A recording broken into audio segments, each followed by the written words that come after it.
3.706 nuovi positivi in Veneto nelle ultime 24 ore. Dopo settimane di tregua, il bollettino di azienda zero torna a preoccupare con un'impennata di contagi che non si registrava da mesi, considerando che durante il periodo estivo, forte dell'esperienza passata, solitamente la circolazione del Covid rallenta. A livello territoriale, la Marca Trevigiana registra il maggior incremento con 850 positività in più rispetto al bollettino di ieri.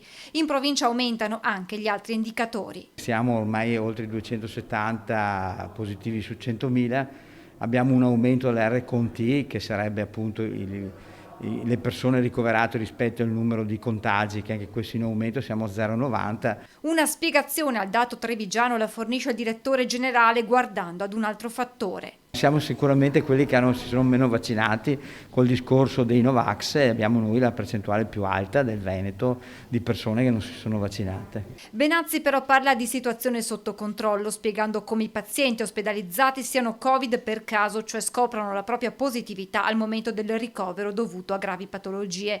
Difficile per ora dare una lettura di questa nuova impennata, solo il tempo potrà confermare se si tratti di un dato isolato o se sia un primo campanello d'allarme di una recrudescenza del virus.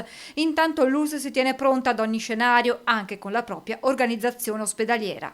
Non possiamo però pensare di dismettere dei posti letto, perché immaginiamo ci sarà anche durante l'estate un po' di persone che diventeranno positive, magari fragili che diventeranno positive. Ecco perché è importante l'appello che le persone fragili, gli over 80, si vaccinino.